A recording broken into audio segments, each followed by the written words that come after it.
ಒಬ್ಬ ನಿರಪರಾಧಿನ ಒಂದು ಸುಳ್ಳನ್ನು ಹೇಳಿ ಹೇಳಿ ಹೇಳಿ ನಿಜ ಮಾಡಿಕೊಟ್ಟಿರಲ್ಲ ಮನುವಾದಿಗಳು. ನಿಮಗೆ ನಾನು ತೋರಿಸ್ತೀನಿ.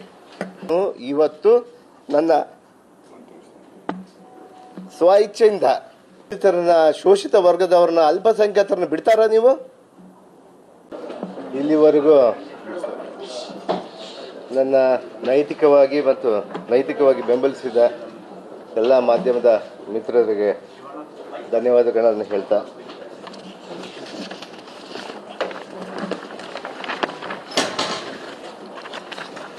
ಈ ಸಂದರ್ಭದಲ್ಲಿ ನಾನು ಕೆಲವು ವಿಚಾರಗಳನ್ನು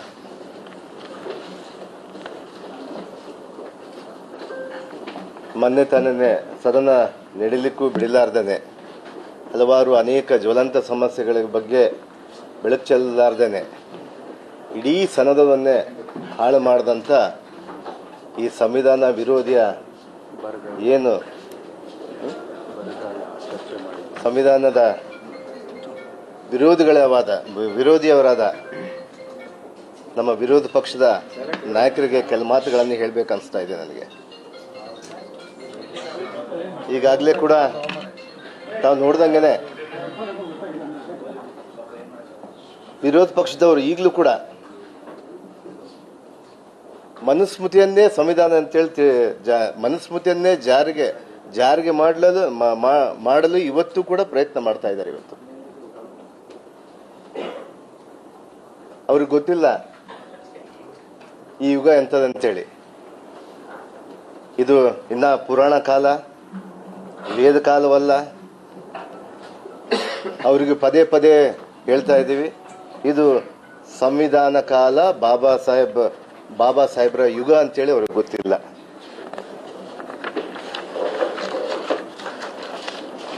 ಕಳೆದ ಉತ್ತರಕಾಂಡದಲ್ಲಿ, ರಾಮಾಯಣದ ಉತ್ತರಕಾಂಡದಲ್ಲಿ ಇವತ್ತೇನು ಶಂಭುಕ ಅವತ್ತು ಹತ್ಯೆ ಆದ್ನೋ, ಈ ಯುಗದಲ್ಲಿ ಶಂಭುಕರನ್ನು ಹತ್ಯೆ ಆಗುವುದಿಲ್ಲ. ಅಂಥವ್ರನ್ನ ರಕ್ಷಣೆ ಮಾಡಲಿಕ್ಕೆ ಇವತ್ತು ನಮಗೆ ಸಂವಿಧಾನ ಇದೆ ಮತ್ತು ನ್ಯಾಯದೇವತೆ ಇದ್ದಾಳೆ ಅಂತೇಳಿ ನಾನು ಭಾವಿಸ್ತಾ ಇದ್ದೀನಿ ಇವತ್ತು. ಆದರೆ ಉತ್ತರಕಾಂಡದಲ್ಲಿ ನೀವು ಇವತ್ತೇನು ಈ ಮನುಸ್ಮೃತಿಗಳೆಲ್ಲ ಸೇರಿ ಶಂಭುಕರನ್ನು ಹತ್ಯೆ ಮಾಡಿದಿರಲ್ಲ, ಆ ರೀತಿಯಾಗಿ ಈ ಒಂದು ಯುಗದಲ್ಲ ನಡೆಯಲ್ಲ ಅನ್ನುವಂಥ ವಿಚಾರವನ್ನ ಅವ್ರ ಗಮನಕ್ಕೆ ನಾನು ತರಲಿಕ್ಕೆ ನಾನು ಬಯಸ್ತೀನಿ. ಇವತ್ತು ವಿರೋಧ ಪಕ್ಷದವರಿಗೆ ಶೂದ್ರರು, ದಲಿತರು, ಮಹಿಳೆಯರು, ಮುಖ್ಯವಾಗಿ ಆದಿವಾಸಿಗಳು ಮತ್ತು ಅಲ್ಪಸಂಖ್ಯಾತರು ಸ್ವತಂತ್ರವಾಗಿ ಬದುಕಲೇಬಾರದನ್ನುವಂಥ ಒಂದು ಮನುಸ್ಮೃತಿಯ ಒಂದು ಪದ್ಧತಿಯನ್ನು ಇಟ್ಕೊಂಡಿದ್ದಂಥವ್ರು ಈ ಬಿಜೆಪಿಯ ವಿರೋಧ ಪಕ್ಷದವರು ಅಂತೇಳಿ ಹೇಳಿಕ್ಕೆ ನಾನು ಇಷ್ಟಪಡ್ತೀನಿ. ಇವತ್ತು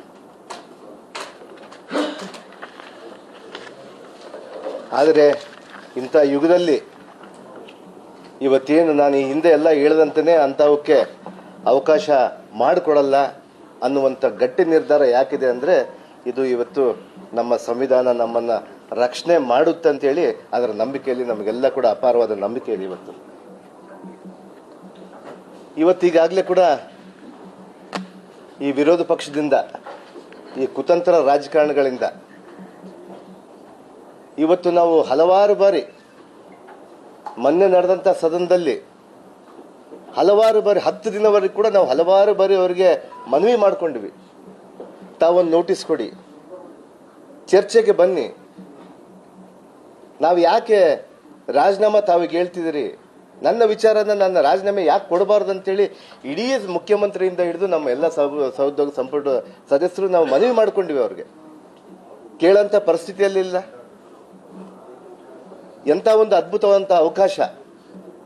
ಇವತ್ತು ರಾಜ್ಯದಲ್ಲಿ ಬರಗಾಲ ತಾಂಡವಾಡ್ತಾ ಇದೆ, ಕಾವೇರಿಯ ಜ್ವಲಂತ ಸಮಸ್ಯೆ ನಡೀತಾ ಇದೆ, ಮುಖ್ಯವಾಗಿ ಕೆಪಿಎಸ್ಸಿ ಹಗರಣ ಸುಮಾರು 7,000 ಕೋಟಿಗೂ ಮೇಲ್ಪಟ್ಟಂತ ಹಗರಣ ಬಗ್ಗೆ ಕೂಡ ತಾವು ಬೆಳಕು ಚೆಲ್ಲಲಿಕ್ಕೆ ಅವಕಾಶ ಮಾಡಿಕೊಡ್ಲಿಲ್ಲ. ಇದು ಯಾವ ನ್ಯಾಯ ಸ್ವಾಮಿ? ಕಸ್ತೂರಿ ರಂಗನ ವರದಿಯನ್ನ ಮಾಡ್ಬೇಕಂದ್ರೆ ಕೂಡ ಅದನ್ನು ಕೂಡ ಮಾಡ್ಲಿಕ್ಕೆ ಬೀಳ್ತಾ ಇಲ್ಲ. ಯಾವುದೇ ಕಾರಣಕ್ಕೂ ಯಾವೊಬ್ಬ ಶಾಸಕರದಾಗಿರ್ಬೋದು, ಯಾರ್ದು ಅವ್ರದ ಕ್ಷೇತ್ರಗಳ ಬಗ್ಗೆ ಬೆಳಕು ಚೆಲ್ಲಬೇಕಂದ್ರೆ ತಾವು ಅವಕಾಶ ಮಾಡಿಕೊಡ್ಲಿಲ್ಲ. ಆದರೆ ಇವತ್ತು ವಿನಾಕಾರಣ ಅಜೆಂಡಾನೇ ಇಲ್ಲ. ನಿನ್ನೆ ಮುಖ್ಯಮಂತ್ರಿ ಅವರು ಹೇಳ್ತಾ ಇದ್ರು, there is no issue, they are starting. ಏನದು ಹೇಳಿದ್ದವರು? ಇಶ್ಯೂ ಬೇಸ್ಡ್ಲೆಸ್ ಇಶ್ಯೂ ಅದು ತಗೊಂಡು ತಾವು ಬೇಸ್ಲೆಸ್ ಇಶ್ಯೂ ಇಟ್ಕೊಂಡು ಇಶ್ಯೂನೇ ಇಲ್ಲ, ಇಶ್ಯೂಲೆಸ್ ಇಶ್ಯೂನ ಇಟ್ಕೊಂಡು ಅವರು ಇವತ್ತು ಆ ಪಾದಯಾತ್ರೆಯನ್ನು ಮಾಡ್ಕೊಂಡು ಹೊಂಟಿದಾರಲ್ಲ, ಇದು ನಿಜವಾಗ್ಲೂ ನಮ್ಮ ಜನಕ್ಕೆ, ನಮ್ಮ ಉತ್ತರ ಕರ್ನಾಟಕ ಭಾಗದಲ್ಲಿ ನಮ್ಮ ಜನಕ್ಕೆ, ಮುಗ್ಧ ಜನರಿಗೆ ಇವತ್ತು ಏನು ಇದರಲ್ಲಿ ಹಗರಣ ಆಗಿದೆ ಅಂತೇಳಿ ಒಂದು ಸುಳ್ಳನ್ನು ಬಿಡಿಸ್ಲಿಕ್ಕೆ ತಾವು ಪ್ರಾರಂಭ ಮಾಡಿದಿರಲ್ಲ, ಇದು ನಿಜವಾಗ್ಲೂ ನಮ್ಮ ಈ ರಾಜ್ಯದ ಜನ ನಿಮ್ಮನ್ನು ನೋಡ್ತಾ ಇದ್ದಾರೆ ಇವತ್ತು. ಹೌದು, ಏನಾಗಿದೆ ಅಂತೇಳಿ ನಾವು ಬೆಳಕು ಚೆಲ್ಲಲಿಕ್ಕೆ ನಾವು ಹಲವಾರು ಬಾರಿ ಹೇಳಿದ್ದೀವಿ. ತಮ್ಮ ಮಾಧ್ಯಮದ ಮಿತ್ರರ ಜೊತೆ ಕೂಡಿ ತಮ್ಮ ಮೂಲಕ ಆದರೂ ನಾವು ಬೆಳಕು ಚೆಲ್ಲಬೇಕಂತ ಹೇಳಿ ಪ್ರಯತ್ನ ಮಾಡಿದ್ರಿ. ಆದರೆ ಅವರು ಏನು ಇಶ್ಯೂ ಇಲ್ಲ, ಕೇವಲ ಪಾದಯಾತ್ರೆಯನ್ನು ಇಟ್ಕೊಂಡು ನಾವು ಮಾಡ್ಕೊಂಡು ಬರ್ತಾ ಇದ್ದೀರಲ್ಲ, ಇದು ನಿಜವಾಗ್ಲೂ ಒಳ್ಳೇದಾಗಲ್ಲ ಅನ್ನುವಂಥ ವಿಚಾರವನ್ನು ನಾನು ತಿಳಿಸ್ತೀನಿ. ಇವತ್ತು ಒಂದು ಸುಳ್ಳನ್ನೇ, ವಾಲ್ಮೀಕಿ ಹಗರಣ ಆಗಿದೆ ಅಂತೇಳಿ ಒಂದು ಸುಳ್ಳನ್ನು ಇಟ್ಕೊಂಡು ತಾವು ಆ ಪ್ರತಿಪಾದನೆ ಮಾಡಿಕೊಂಡು ನಮ್ಮ ಮುಗ್ಧ ಜನರಿಗೆ ತಾವು ತಲೆಯಲ್ಲಿ ಬಿತ್ತಲಿಕ್ಕೆ ಹೋಗ್ತಾ ಇದೆಯಲ್ಲ, ಈ ಮನುಸ್ಮೃತಿಯ ಒಂದು ಮನುವಾದಿಗಳು ಒಬ್ಬ ದಲಿತರ ಮೇಲೆ ಬರಬಾರ್ದು, ಒಬ್ಬ ಆದಿವಾಸಿಗಳು ಮಂತ್ರಿಗಳು ಆಗಬಾರ್ದು ಅಂತ ಒಂದು ಕುಂಟು ನೆಪಗಳನ್ನ ಇಟ್ಕೊಂಡು ಇವತ್ತು ನಮ್ಮ ಮುಗ್ಧ ಜನರನ್ನ ಇವತ್ತು ಹಾಳು ಮಾಡಿಕೊಂಡಿದ್ರಲ್ಲ, ಇವತ್ತು ನಿಜವಾಗ್ಲೂ ತಮಗೆ ಒಳ್ಳೇದಾಗಲ್ಲ ಅನ್ನುವಂಥ ವಿಚಾರವನ್ನು ನಾನು ತಮ್ಮ ಮೂಲಕ ತಿಳಿಸ್ಲಿಕ್ಕೆ ನಾನು ಬಯಸ್ತೀನಿ. ಇವತ್ತು ನಾನು ಈಗಾಗಲೇ ಕೂಡ ಹಲವಾರು ಬಾರಿ ಹೇಳಿದ್ದೆ, ನಾನು 2024ರಲ್ಲಿ ನಾನು ರಾಜೀನಾಮೆ ಪಡೆದಾಗ ಕೂಡ ವಿನಾಕಾರಣ ನನ್ನ ರಾಜೀನಾಮೆಯನ್ನು ನಾನು ವಿನಾಕಾರಣ ಅಂತಲ್ಲ, ನಮ್ಮ ಪಕ್ಷಕ್ಕೆ ಮುಜುಗರ ಆಗಬಾರ್ದು ಅಂತೇಳಿ ನಾನು ಮಂತ್ರಿಯಾಗಿ ನಾನು ರಾಜೀನಾಮೆ ಕೊಟ್ಟು ಬಂದೆ. ಅದಾದ ನಂತರ ಎಲ್ಲ ತನಿಖೆಗಳು ನಡೆಸಿದ್ವು. ನಮ್ಮ ರಾಜ್ಯದ ಹೆಸರುವಾಸಿಯಾಗಿರುವಂಥ SIT ಮತ್ತು CODಗಳು ಅದನ್ನು ಹೇಳಿದ್ರೆ ಅವ್ರು ಏನು ಹೇಳ್ತಾರೆ, ಕೆಲವು ನಮ್ಮ BJP ವಿರೋಧ ಪಕ್ಷದವರು SIT ಮಾಡಿದ್ದು ಇಡೀ ದೇಶಕ್ಕೆ ಗೊತ್ತಂತೇಳಿ. ಹೌದ್ರಿ ಸ್ವಾಮಿ, ನಮ್ಮ SIT ಮತ್ತು ನಮ್ಮ COD ಬಗ್ಗೆ ನಮಗೆ ಗೌರವ ಇದೆ, ನಮ್ಮ ರಾಜ್ಯದ ಪೊಲೀಸರ ಮೇಲೆ ಗೌರವ ಇದೆ. ಇವತ್ತೇನು ತಾವು ಕುತಂತ್ರ ಮಾಡಿಕೊಂಡು CBI EDಗಳನ್ನು ತಂದು ಬೇರೆಯವ್ರ ಮೇಲೆ ಮಾಡ್ತಿರಲ್ಲ, ಅಂತ ಒಂದು ತನಿಖಾ ಸಂಸ್ಥೆ ಅಲ್ಲ ನಮ್ದು. ಕರೆಕ್ಟಾಗಿ ಮಾಡಿದ್ದಾರೆ ನಮ್ಮದು SIT ಮತ್ತು CODಗಳು. ಅದನ್ನು ಬಿಟ್ಟು ಈ ಕುತಂತ್ರಿಗಳು ಕೇಂದ್ರ ಸರ್ಕಾರದ ಆಧೀನದಲ್ಲಿ ಅವರು ಹಿಡಿದ ಕೈಗೊಂಬೆ ಆಗಿರುವಂಥ EDಗಳನ್ನು ತೆಗೆದುಕೊಂಡು ಬಂದರು, ನನ್ನ ವಿನಾಕಾರಣ ಅರೆಸ್ಟ್ ಮಾಡಿದ್ರು, 3 ತಿಂಗಳು ಜೈಲು ಹೋಗಿ ಬಂದೆ, ನಾನು ಬೇಲು ತೊಗೊಂಡು ಬಂದಿದ್ದೀನಿ. ಮತ್ತೊಮ್ಮೆ CBI ಚಾರ್ಜ್ ಶೀಟ್ ಮಾಡಿದ್ರು. ಫಸ್ಟ್ನೇ ಚಾರ್ಜ್ ಶೀಟಲ್ಲಿ ನನ್ನ ಹೆಸರು ಮಾಡೋದಿಲ್ಲ ಅವರು. ನಾನು ಯಾವತ್ತು ಮಂತ್ರಿ ಆಗ್ತೀನೋ, ಒಬ್ಬ ಆದಿವಾಸಿ ಯಾವತ್ತು ಮಂತ್ರಿ ಆಗ್ತಾರೋ, ಕಾಂಗ್ರೆಸ್ ಸರ್ಕಾರ, ಕಾಂಗ್ರೆಸ್ ಪಕ್ಷ ಇವತ್ತು ಆದಿವಾಸಿಗಳಿಗೆ, ಅಲ್ಪಸಂಖ್ಯಾತರಿಗೆ, ಹಿಂದುಳಿದವರಿಗೆ ಇವತ್ತು ಏನು ಸ್ಥಾನ ಕೊಡ್ತಾರಲ್ಲ, ಅವತ್ತು ಅವರು ED CBIಗಳನ್ನು ತಂದು ಮುಂದೆ ಇಡ್ತಾರೆ. ಎರಡನೇ ಚಾರ್ಜ್ ಶೀಟಲ್ಲಿ ನನ್ನ ಹೆಸರನ್ನ ತರಾತುರಿಯಲ್ಲಿ ಸೇರಿಸಿ ಓಡೋಡಿ ಬಂದು ಇವತ್ತು ಅದನ್ನ ಸಮರ್ಪಣೆ ಮಾಡ್ತಾರೆ. ಇವತ್ತು ಇಂಥ ಒಂದು ಸಂದರ್ಭ ಇವತ್ತು ನಿರ್ಮಾಣ ಮಾಡಿ ಇವತ್ತು ಈ ರಾಜ್ಯದ ಜನರನ್ನ ದಿಕ್ಕು ತಪ್ಪಿಸ್ಲಿಕ್ಕೆ ಮಾಡ್ತಾ ಇದ್ದಾರೆ. ಇವತ್ತು ಏನು ಈ ವಿರೋಧ ಪಕ್ಷದವರು ಮಾಡುವಂತ, ಈ ಮನುವಾದಿಗಳು ಮಾಡುವಂತ ಒಂದು ಇದಕ್ಕೆ ನಾವು ಯಾರು ಕೂಡ ಬಗ್ಗಲ್ಲ. ಆದರೆ ಒಂದು ನ್ಯಾಯಸ್ಥಾನಕ್ಕೆ, ಸಂವಿಧಾನಕ್ಕೆ ನಾವು ಗೌರವ ಕೊಡ್ತಾ ಇದ್ದೀವಿ. ಇವತ್ತು ನನ್ನ ಮೇಲೆ, ನನಗೆ ಪ್ರಜಾಪ್ರಭುತ್ವದಲ್ಲಿ ಅತ್ಯಂತ ಉನ್ನತ ಸ್ಥಾನವನ್ನು ಪಡೆದಿರುವಂಥ, ಸಾಂವಿಧಾನಿಕ ಹುದ್ದೆಯನ್ನು ಪಡೆದಿರುವಂಥ ಗವರ್ನರ್ ಅವರು ನನಗೆ ಪ್ರಮಾಣ ವಚನ ಮಾಡಿಸಿದರು. ಅದಾದ ನಂತರ ನಮ್ಮ ಫ್ಲೋರಲ್ಲಿ, ನಮ್ಮ ವಿಧಾನಸೌಧದಲ್ಲಿ ಇವತ್ತೇನು ಚರ್ಚೆ ಮಾಡ್ಲಾರ್ದೇನೆ ಗವರ್ನರ್ ಹತ್ರ ಓಡೋಗ್ಬಿಟ್ಟು ಅಲ್ಲಿಂದ ಒಂದು ಪ್ರಾಸಿಕ್ಯೂಷನ್ ಕೊಡಿಸ್ತಾರಲ್ಲ ಸ್ವಾಮಿ, ನಾವು ಸ್ವಾಗತ ಮಾಡ್ತೀವಿ. ನಾವು ನಂದೊಂದೇ ಅಲ್ಲ, ತಮ್ಮ ಪಕ್ಷದವರು ಕೊಟ್ಟಿದ್ದಾರೆ. ಇವತ್ತು ಅವ್ರ ಬಗ್ಗೆ ಕೂಡ ಚರ್ಚೆ ಆಗ್ಬೇಕಲ್ಲ. ಅವರು ಯಾತಕ್ಕಾಗಿ ನಿಮ್ಮ ಪಕ್ಷದಲ್ಲಿ ಇದ್ದಾರೆ ಸ್ವಾಮಿ, ಅವರು ಆಗ್ಬೇಕು. ಇವತ್ತು ನಾನು ಸಂವಿಧಾನದ ಹುದ್ದೆ ಅತ್ಯುನ್ನತ ಸ್ಥಾನದಲ್ಲಿರುವಂತಹ ಒಂದು ಹುದ್ದೆಯಲ್ಲಿರುವಂತ ಗವರ್ನರ್ ಅವರು ಇವತ್ತೇನು ಪ್ರಾಸಿಕ್ಯೂಷನ್ ಕಳಿಸಿದಾರಲ್ಲ, ಅದಕ್ಕೆ ನಾವು ತಲೆಬಾಗ್ತೀವಿ. ಇವತ್ತು ಹ್ಯಾಂಡ್ ಪಿಕ್ ಮಾಡಿದ್ದಾರೆ. ಅದರಲ್ಲಿ ತಮಗೆ ಯಾರಿಗೆ ಬೇಕೋ, ಯಾರಿಗೆ ಬಿಡಬಾರ್ದೋ, ಯಾರಿಗೆ ಬೇಕೋ ಅಂತೇಳಿ. ಮಾನ್ಯ ಕುಮಾರಸ್ವಾಮಿ ಅವ್ರದ್ದು ಯಾಕೆ ಕಳಿಸ್ಲಿಲ್ಲ? 3 ವರ್ಷದಿಂದ ಪೆಂಡಿಂಗ್ ಇದೆ. ನಾನು ಕೇಳಬಹುದಲ್ಲ, ಪ್ರಜಾಪ್ರಭುತ್ವದಲ್ಲಿ ನನಗೆ ಹಕ್ಕಿದೆ ಅದನ್ನ. ಇವತ್ತು ನಿಮ್ಮ ಜೋಡಿ ಅವರೆಲ್ಲರೂ ಕೂಡ ಒಟ್ಟಾಗಿದ್ದಾರೆ. ತಾವೆಲ್ಲರೂ ಕೂಡ ಅಲಯನ್ಸ್ ಅಲ್ಲಿ ಇದ್ದೀರಿ ಅಂತ ಹೇಳಿ ತಾವು ತಿಳಿದು ಇವತ್ತು ಹ್ಯಾಂಡ್ ಪಿಕ್ ಅದನ್ನ ಬಿಟ್ಟು ಬೇರೆ ಬೇರೆ ಸಂದರ್ಭದಲ್ಲಿ ಹೇಳಿ ಇವತ್ತು ನನಗೆ ಮಾತ್ರನೇ ತಾವು ಕಳಿಸ್ತೀರಲ್ಲ ಸ್ವಾಮಿ, ಇದು ನ್ಯಾಯನ? ಅವ್ರಿಗೊಂದು ನ್ಯಾಯ, ನನಗೊಂದು ನ್ಯಾಯನ? ಬರ್ಲಿ, ಚುನಾವಣೆಗಳಲ್ಲಿ ಇದನ್ನೇ ಇಟ್ಕೊಂಡು ಹೋಗ್ತೀವಿ ನಾವು. ಮುಗ್ಧ ಜನರನ್ನ, ದಲಿತರನ್ನ, ಅಲ್ಪಸಂಖ್ಯಾತರನ್ನ ವಿರೋಧಿಗಳಂತೇಳಿ ಹೇಳಲಿಕ್ಕೆ ನಾನು ಬಯಸ್ತೀನಿ. ಇವತ್ತು ನನಗೂ ಅವಕಾಶ ಕೊಡಬೇಕು. ನಮ್ಮ ಪಕ್ಷದ ವರಿಷ್ಠರಲ್ಲಿ ನಾನು ಕೇಳ್ಕೊತಾ ಇದ್ದೀನಿ. ನಮ್ಮ ಪಕ್ಷದ ವರಿಷ್ಠರಲ್ಲಿ ಎಲ್ಲರಿಗೂ ನಾನು ಮನವಿ ಮಾಡ್ಕೊತಾ ಇದ್ದೀನಿ.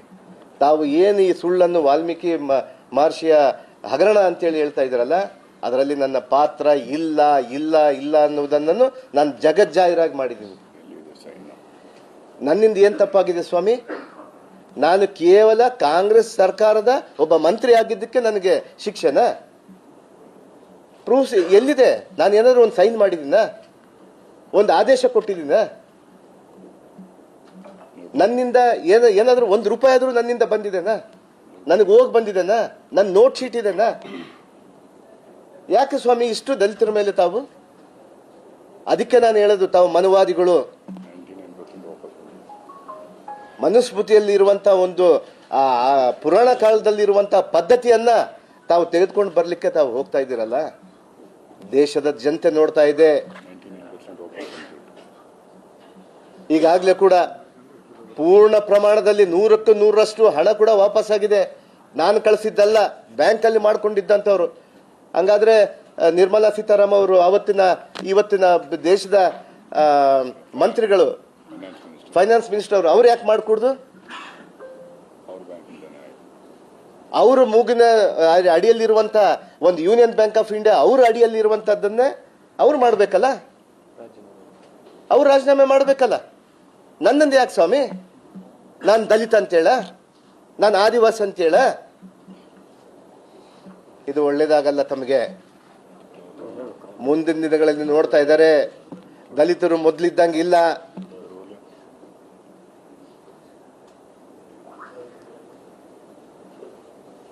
ನಾನು ಕೇವಲ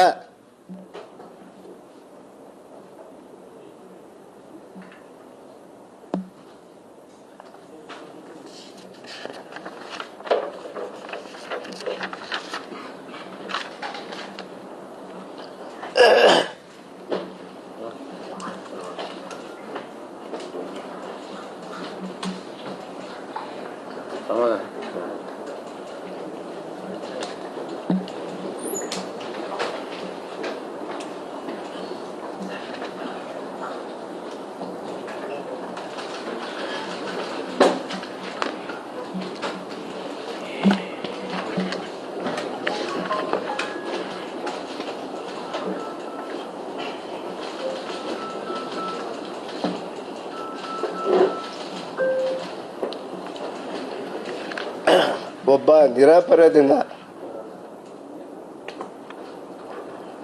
ಒಂದು ಸುಳ್ಳನ್ನು ಹೇಳಿ ಹೇಳಿ ಹೇಳಿ ನಿಜ ಮಾಡಿಕೊಟ್ಟಿರಲ್ಲ ಮನುವಾದಿಗಳು. ನಿಮಗೆ ನಾನು ತೋರಿಸ್ತೀನಿ. ಇದು ನನ್ನ ಸವಾಲ್. ನಾನು ಇವತ್ತು ಸಂವಿಧಾನಕ್ಕೆ ತಲೆಬಾಗಿ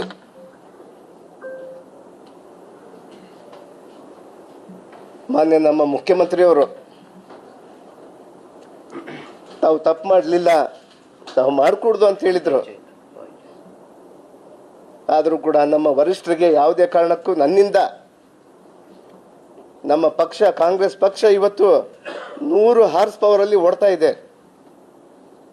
ನನ್ನಿಂದ ಮುಜುಗರ ಆಗಬಾರ್ದು ಅನ್ನುವಂಥ ಕೇವಲ ಒಂದೇ ಒಂದು ಕಾರಣಕ್ಕೆ ಮಾನ್ಯ ಮುಖ್ಯಮಂತ್ರಿಯವರ ಅಭಿವೃದ್ಧಿ ಕುಂಠಿತ ಆಗಬಾರ್ದು, ಜನಕ್ಕೆ ದಿಕ್ಕು ತಪ್ಪಿಸುವಂತ ಒಂದು ಕೆಲಸ ಮಾಡ್ತಿದ್ದಾರೆ.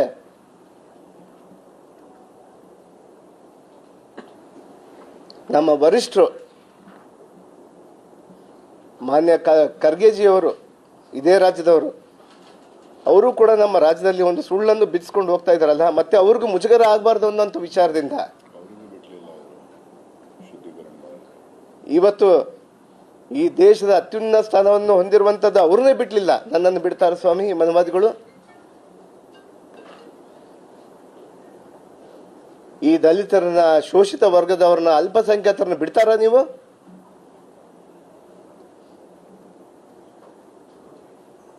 ಇವತ್ತು ನಾನು ಓಡಾಡ್ತೀನಿ.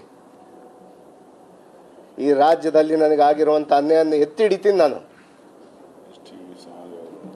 ನನ್ನ ಪರಿಶಿಷ್ಟ ಪಂಗಡದ ಸಮಾಜದವರು 15 ಸ್ಥಾನಗಳಲ್ಲಿ ಕೂಡ ನಾನು ಓಡಾಡ್ತೀನಿ. ನನಗೆ ಮಾಡಿರುವಂಥ ಈ ಬಿಜೆಪಿ ದುಷ್ಟ ಶಕ್ತಿಗಳು, ಕೋಮುವಾದಿ ಪಕ್ಷದವರು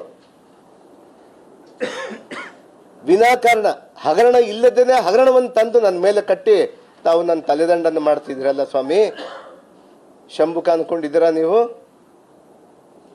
ಪುರಾಣ ಕಾಲದ ಶಂಭುಕ ಅಲ್ಲ. ಲೋಕ ಕಲ್ಯಾಣಕ್ಕಾಗಿ ಮಾಡಿದಂಥ ತಪಸ್ಸನ್ನ ಶಂಭುಕ ಮಾಡ್ತಾ ಇದ್ದ, ಅವನ ತಲೆದಂಡ ಆಯ್ತು. ಆದರೆ ಇವತ್ತು ನಾನು ಶಂಭುಕ ಆಗ್ಲಿಕ್ಕೆ ನಾನು ತಯಾರಿಲ್ಲ ಸ್ವಾಮಿ. ನಾನು ಇಡೀ ದೇಶವನ್ನೇ ಈ ಹಿಂಭಾಗಲಿನಿಂದ ಬರ್ತಿರ್ತಾವ. ಈ ರಾಜ್ಯದಲ್ಲಿ ಪ್ರತಿ ಬಾರಿ ಸರ್ಕಾರ ಮಾಡದಂತ ಸಂದರ್ಭದಲ್ಲಿ ಕೂಡ ತಾವು ಹಿಂಭಾಗಲಿನಿಂದ ಬಂದಿರೋದು. ಈ ರಾಜ್ಯ ಯಾವತ್ತೂ ಕೂಡ ನಿಮಗೆ ಸರ್ಕಾರ ಪೂರ್ಣ ಪ್ರಮಾಣದಲ್ಲಿ ಸರ್ಕಾರ ಕೊಡೋದಿಲ್ಲ. ನಮ್ಮ ರಾಜ್ಯ ಅಂತ ಬುದ್ಧಿವಂತರ ನಾಡಾಗಿದೆ ಇವತ್ತು. ಅಂತ ಒಂದು ಬುದ್ಧಿವಂತರ ನಾಡಲ್ಲಿ ಕೂಡ ಇರೋ ಪಕ್ಷದವ್ರನ್ನ ಬೇರೆ ಮಕ್ಕಳನ್ನ ಕರ್ಕೊಂಡು ಹೋಗಿ ತಾವು ಸಂಸಾರವನ್ನು ನಡೆಸುವಂತಹದ್ದು ತಾವು ಮಾಡ್ಕೊತಾ ಇದ್ದೀರಿ. ಬೇರೆ ಪಕ್ಷದಿಂದ ಗೆದ್ದಂಥವ್ರನ್ನ ತೆಗೆದುಕೊಂಡು ಹೋಗಿ ತಾವು ಸರ್ಕಾರವನ್ನು ರಚನೆ ಮಾಡಿ 40% ಲೂಟಿಯನ್ನು ತಾವು ಮಾಡಿದ್ದೀರಿ. ಇವತ್ತು ಇಂಥದನ್ನೆಲ್ಲ ಬೆಳಕು ಚೆಲ್ಲಬೇಕಂದ್ರೆ ನನಗೆ ಸದನದಲ್ಲಿ ಅವಕಾಶ ಮಾಡಿಕೊಡ್ಲಿಲ್ಲ ತಾವು.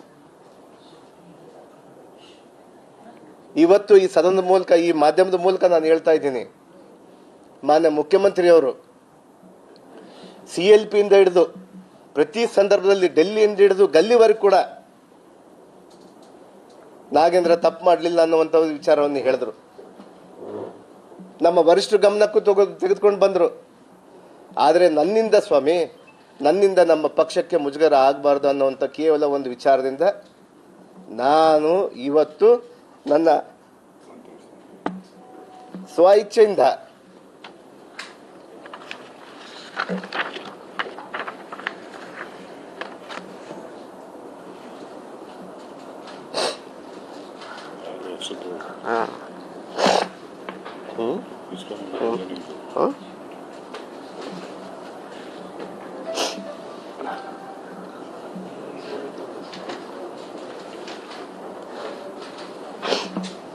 ನನ್ನ ಸ್ವ ಇಚ್ಛೆಯಿಂದ ನನ್ನ ರಾಜೀನಾಮೆಯನ್ನು ನಾನು ನನ್ನ ಮುಖ್ಯಮಂತ್ರಿ ಅವರಿಗೆ ನಾನು ಕೊಡ್ತಾ ಇದ್ದೀನಿ. ನಾನು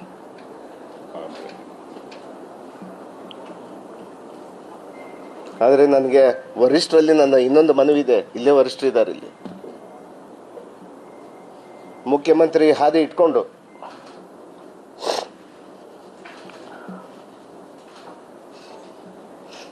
ನನಗೆ ಆಗಿರುವಂಥ ಅನ್ಯಾಯವನ್ನು ನಾನು ಮನವಿ ಮಾಡ್ತಾ ಇದ್ದೀನಿ ನಮ್ಮ ವರಿಷ್ಠರ ಜೊತೆಗೆ. ನಮ್ಮ ಖರ್ಗೆಜಿ ಸಾಹೇಬ್ರಾಗಿರ್ಬೋದು, ರಾಹುಲ್ ಗಾಂಧೀಜಿ ಅವರಾಗಿರ್ಬೋದು, ಮಾನ್ಯ ನಮ್ಮ ಮಾಜಿ ಮಂತ್ರಿಗಳಾದ ಸಿದ್ದರಾಮಯ್ಯ ಸಾಹೇಬರಾಗಿರ್ಬೋದು, ನಮ್ಮ ಮುಖ್ಯಮಂತ್ರಿ ಆಗಿರ್ಬೋದು, ಮತ್ತು ಎಂಟೈರ್ ನಮ್ಮ ಇರುವಂಥ ಎಲ್ಲ ವರಿಷ್ಠರಿಗೆ,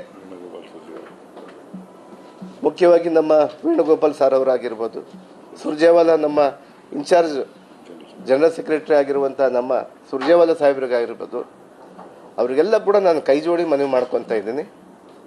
ನನಗೆ ಒಂದು ಅವಕಾಶ ಕೊಡಿ. ಇದು ನನ್ನ ಬ್ಲ್ಯಾಕ್ ಮೇಲ್ ತಂತ್ರಗಾರಿಕೆ ಅಲ್ಲ. ನನಗೊಂದು ಅವಕಾಶ ಕೊಡಿ. ನಾನು ಮಂತ್ರಿ ಸ್ಥಾನಕ್ಕೆ ಅಲ್ಲ, ನನ್ನ ಶಾಸಕ ಸ್ಥಾನಕ್ಕೂ ನಾನು ತ್ಯಾಗ ಮಾಡ್ತೀನಿ. ಬನ್ನಿ ಅಖಾಡದಲ್ಲಿ ಹೋಗೋಣ ಅಂತ. ಇದೇ ಮನುವಾದಿಗಳಿಗೆ ನಾನು ಚಾಲೆಂಜ್ ಮಾಡ್ತಾ ಇದ್ದೀನಿ, ಸವಾಲನ್ನು ಎತ್ತಾ ಇದ್ದೀನಿ. ಬನ್ನಿ ಜನತಾ ನ್ಯಾಯಾಲಯಕ್ಕೆ ಹೋಗೋಣ ಅಂತ. ನನ್ನ ಶಾಸಕ ಸ್ಥಾನಕ್ಕೂ ನಾನು ರಾಜೀನಾಮೆ ಮಾಡ್ತಾ ಇದ್ದೀನಿ ಇವತ್ತು. ಬನ್ನಿ ತಾವು ಸೋಕಾಲ್ ಲೀಡರ್ಸ್, ಬಳ್ಳಾರಿ ಲೀಡರ್ಸ್ ಇದ್ದೀರಲ್ಲ ನೀವು, ಪಕ್ಕದಲ್ಲಿ ನಿಂತು ಆರೋಪಿಗಳು ತಾವು, ಆರೋಪದಲ್ಲಿಲ್ಲ, ಆರೋಪಿಗಳೇ ತಾವು. ತಮ್ಮ ತಂದೆ ಸೈನನ್ನು ಕೂಡ ಫೋರ್ಜರಿ ಮಾಡಿದ್ದಂಥವ್ರು. ಸದನದಲ್ಲಿ ಎಷ್ಟು ಜನದ ಮೇಲೆ ನಿಮ್ಮ ಮೇಲೆ 420 ಕೇಸ್ಗಳಿದ್ದಾವೆ. ನಮ್ಮ ಬಳ್ಳಾರಿ ಜಿಲ್ಲೆಯ ಸಲುವಾಗಿ ಇವತ್ತು ಸೋಕಾಲ್ ಲೀಡರ್ಸ್ ಆಗಿರುವಂಥ ಇವತ್ತು ಬಿಜೆಪಿ ನಾಯಕರಿಗೆ ನಾನು ಸವಾಲನ್ನು ಎಸ್ತಾ ಇದ್ದೀನಿ. ಬನ್ನಿ ಸ್ವಾಮಿ, ಜನತಾ ನ್ಯಾಯಾಲಯಕ್ಕೆ ಹೋಗೋಣ. ಬನ್ನಿ, ನಾನು ಇವತ್ತು ರಾಜೀನಾಮೆ ಮಾಡಿ ಬರ್ತೀನಿ. ನಾನು ನಿನಗೆ ತಾಕತ್ತಿದ್ರೆ ನಮ್ಮ ಪಕ್ಷವನ್ನು ಎದುರಿಸ್ಲಿ, ನೋಡ್ತೀವಿ ನಾವು. ನಮ್ಮ ಕಾಂಗ್ರೆಸ್ ಪಕ್ಷ ಮಾಡ್ಕೊಂಡು ಬರ್ತಾ ಇದ್ರಲ್ಲ ಸ್ವಾಮಿ, ನಮ್ಮ ಮುಗ್ಧ ಜನರು ಯಾರು ಕೂಡ ಮುಗ್ಧರಿಲ್ಲ. ತಮ್ಮ ಗೊಡ್ಡು ಬೆದರಿಕೆಗೆ ಯಾರು ಬೆದರೋದಿಲ್ಲ. ಇವತ್ತೇನು ಇನ್ನೊಂದು ಕೇಸ್ ಮಾಡ್ಬೋದು ನನ್ನ ಮೇಲೆ, ಇಡಿ ಸಿಬಿಐ ಮತ್ತೆ ಬಿಡ್ಬೋದು ಅವರು. ಎದುರಲ್ಲ ಸ್ವಾಮಿ, ನನ್ನಂತ ನಾಗೇಂದ್ರಗಳು ಲಕ್ಷ ಜನ ಇದ್ದಾರೆ ನಮ್ಮ ಬಳ್ಳಾರಿಯಲ್ಲಿ. ಬನ್ನಿ ನೋಡೋಣ ಅಂತ. ನಾನು ರಾಜೀನಾಮೆ ಮಾಡ್ತೀನಿ, ಇವತ್ತು ಜನತಾ ನ್ಯಾಯಾಲಯಕ್ಕೆ ಇಡೋಣ ಅಂತ. ನನ್ನ ತಪ್ಪಾಗಿದ್ರೆ ನಾನು ಸೋಲ್ತೀನಿ. ಇವತ್ತು ನನ್ನ ನೇರ ಸವಾಲ್ ಆಗ್ತಾ ಇದ್ದೀನಿ ನಾನು. ಇವತ್ತೇನು ರೆಡ್ಡಿ ರಾಮುಲು ಅಂತೇಳಿ ಬಲಿಷ್ಠರು ಬಿಜೆಪಿಯಲ್ಲಿ ಕುತಂತ್ರಿಗಳಂತ ಹೇಳಿ ನೀವು ಹೇಳ್ತಾ ಇದ್ರಲ್ಲ, ತಮ್ಮ ಕುತಂತ್ರದಿಂದ ನನಗೆ ಏನ್ ಮಾಡಿದ್ರಿ ಅಂತೇಳಿ ನನಗೆ ನೋವಿದೆ. ನನಗೆ ಬನ್ನಿ ಸ್ವಾಮಿ, ನಾನು ರಾಜೀನಾಮೆ ಮಾಡ್ತೀನಿ. ರಾಮುಲು ಅಣ್ಣ ಬಾ ಅಣ್ಣ, ನೀನೇ ಬಾ. ನಾನು ಹಗರಣ ಮಾಡಿಬಿಟ್ಟಿದ್ದೀನಿ. 187 ಕೋಟಿ ಯಾರ್ಯಾರಿಗೋ ಕೊಟ್ಟಿದ್ದೀನಿ. ರಾಹುಲ್ ಗಾಂಧೀಜಿ ಅವ್ರ ಮನೆಗೆ ಕಳಿಸಿದ್ದೀನಿ, ಇನ್ನೊಬ್ಬರು ಕಳಿಸಿದ್ದೀನಿ ಅಂತ ಹೇಳ್ತೀಯಲ್ಲಪ್ಪ. ಬಾ ನ್ಯಾಯಾಲಯಕ್ಕೆ ಹೋಗೋಣ, ಬಾಪ್ಪ, ಜನತಾ ನ್ಯಾಯಾಲಯಕ್ಕೆ ಬಾ. ನೀನ್ ಸವಾಲನ್ನು ಸ್ವೀಕಾರ ಮಾಡ್ಬೇಕು.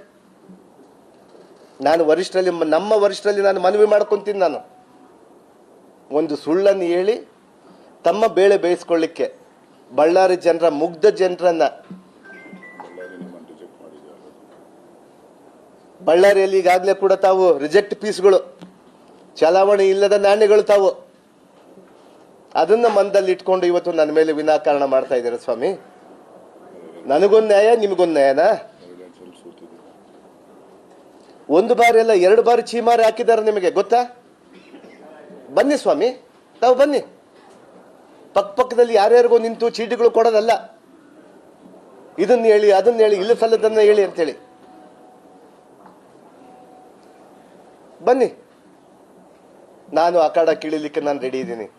ನಮ್ಮ ವರಿಷ್ಠರಲ್ಲಿ ನಾನು ಮನವಿ ಮಾಡ್ಕೊತಾ ಇದ್ದೀನಿ. ನಾನು ಈ ದೇಶದಲ್ಲಿ ಜನತಾ ನ್ಯಾಯಾಲಯಕ್ಕಿಂತ ಯಾವ ನ್ಯಾಯಾಲಯ ಕೂಡ ದೊಡ್ಡದಲ್ಲ. ನನಗೆ ಮುಕ್ತ ಕಂಠದಲ್ಲಿ ನಾನು ಹೇಳ್ತೀನಿ, ನ್ಯಾಯಾಲಯದಲ್ಲಿ ನನಗೆ ಜಯ ಸಿಗುತ್ತಂತೇಳಿ ಹೇಳ್ತಾ ಇದ್ದೀನಿ. ನಾನು ಈ ನ್ಯಾಯಸ್ಥಾನದ ಮೇಲೆ ನಂಬಿಕೆ ಇದೆ ನನಗೆ. ಈ ಕೇಸಲ್ಲಿ ನಾನು ಸಂಪೂರ್ಣವಾಗಿ ಆರೋಪ ಮುಕ್ತನಾಗಿ ಬರ್ತೀನಿ ಅಂತೇಳಿ ಬಹಳ ದೊಡ್ಡ ನಂಬಿಕೆ ಇದೆ ನನಗೆ. ಅದು ನಮ್ಮ ಪಕ್ಷದವರಿಗೂ ಗೊತ್ತಿದೆ ಸ್ವಾಮಿ. ಅದನ್ನು ಬಿಟ್ಟು ಇಲ್ಲ ಸಲ್ಲದ ಕಾರಣಗಳಿಂದ ತಾವು ಏನು ಇವತ್ತು ಇಂಥ ಕೆಲಸನ ನೀಚ ಕೆಲಸಕ್ಕೆ ಮಾಡಕ್ಕೆ ಹೊಂಟಿದ್ದೀರಲ್ಲ, ತಮಗೆ ಒಳ್ಳೇದಾಗಲ್ಲ ಅನ್ನುವಂಥ ವಿಚಾರವನ್ನು ನಾನು ತಿಳಿಸ್ಲಿಕ್ಕೆ ನಾನು